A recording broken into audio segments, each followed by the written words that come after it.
this is unusual to have a 90-year-old family farm. Same family for 90 years. And in 10 years, we'll be celebrating a century-old farm. My great-grandfather bought it in 1931. He bought it for a dairy farm, 440 acres. It was a Jersey cow farm. It was the largest Jersey cattle dairy farm at the time. And then also, it was the largest barn in Georgia. It had 50 head stanchions out there for the cows. They kept approximately 200 Jersey heifers out here.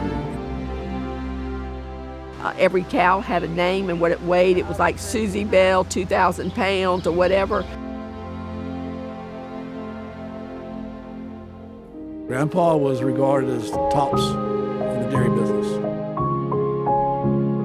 My dad worked for Grandpa for 25 years, I believe it was, in the dairy business. But my first recollection, I guess, I was born in 1948, and so I was the only boy. And then Laura came along 5 months after I did. When I was first born, we lived in the apartment that's up by the barn that's there now. That's where I lived for the first 3 years with my parents.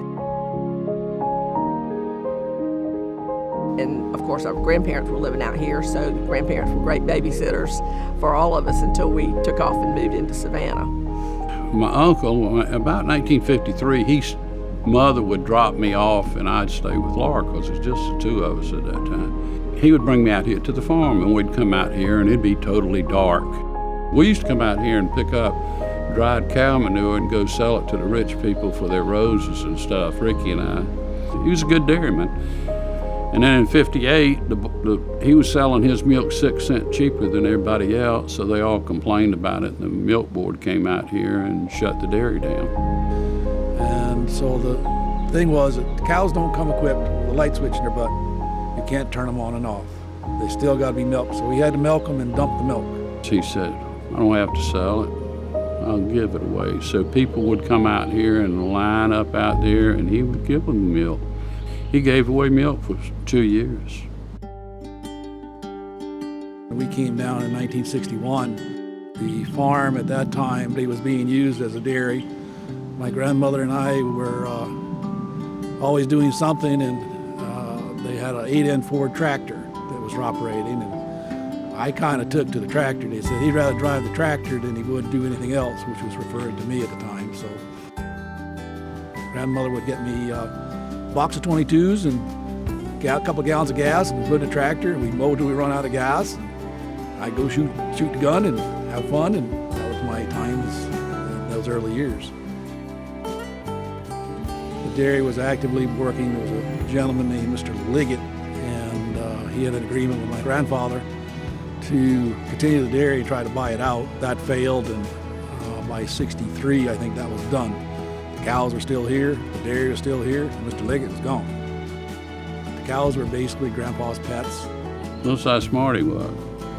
After he got out of the dairy business, he still loved cows, but he got rid of all the Jersey cows, and he got red Devons, which come from Australia. They're small cattle. And he had them running all over the place. And since all the dairy cattle, they'd quit planting, Mamie, his wife, had planted centipede sod in the yard. Well, it had spread over the whole farm. He said, you know, they all think I'm crazy. And he said, look what I got. And I didn't know what it was, you know. He says, I got a sod cutting machine.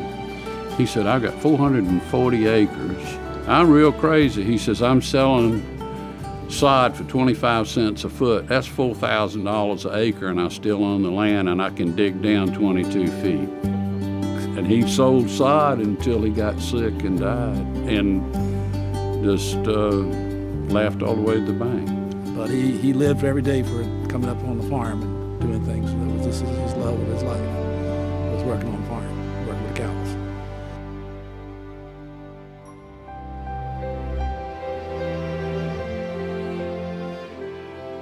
And after it passed on to us, we began, my grandparents and my mother and my family, they built the barn for horseback riding. Horseback riding lessons We were very involved at that time with the Special Olympics.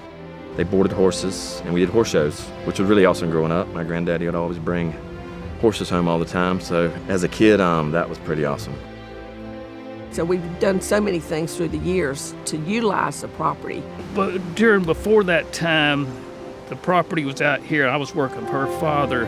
Taxes had to be paid on all this property, and there was a whole lot of it. So they were all trying to pay the taxes on property that was making no money.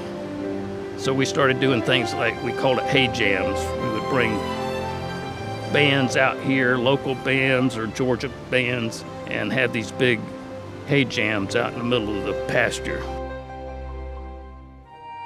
And then I was in the 90s. We would have parties out here, and it could be a touchy subject to some. We've just been in the entertainment business for years. So when we built this house, we really did not build it to actually do weddings. We built it as a dream home. We've been married 25 years. We built it as our dream home. We used to have a summer camp out here. We actually lived up front while we were building the house. And it was about 200 kids out here every day in our front yard every summer. I remember the first year, there was not many rules at the time because it was so new. So that was pretty incredible. My sister got married here, I believe, in '97. A lot of her friends and people that were at the wedding, they asked if they wanted to get married here. Fortunately, we had a trial run, and we were then in the wedding business. So then it kind of grew from there. It's just a fun business, party business. I mean, does it get better than that? If Mr. Martin came back, he'd say we're all crazy and probably run us off the farm with a shotgun, but they've done a great job here.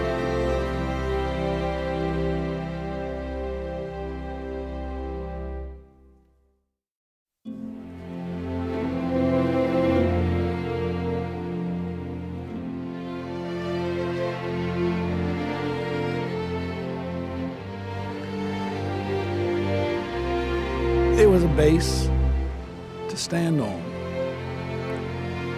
It was a rock that you knew was there. There was never talk that we were going to sell it. There was never talk of other than what you wanted to do, but it was planned. But it was accepted that would happen. It wasn't something that was going to have the rug pulled out from under you. It was always here.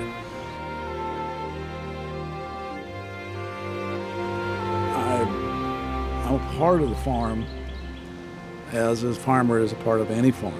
And so I guess that's my deep love of it. And the basis of the farm is just that it's always here.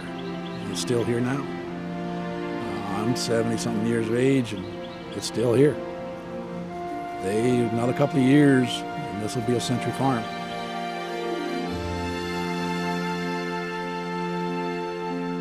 It's just such a beautiful property, and we've just been so lucky to be blessed with having something like this. As long as the farm is here and the Smith Mackey family has it, and they have the venues, then those who are younger and may never known of it can always come and visit and say, this is a part of my heritage. Everybody seems to be on the same exact page. We're interested in trying to keep the property so that the 5th, 6th, 7th generation hopefully will keep doing what we're doing and only enhance it and make it even better as time goes on. I just want the place to be better every day, to improve it for everyone, for staff, for clients, for guests. It just drives me. I guess just knowing that it's lucky enough to grow up out here and enjoy it, and I want others to enjoy that same experience. And I also want to make my mom proud. So that's a big part.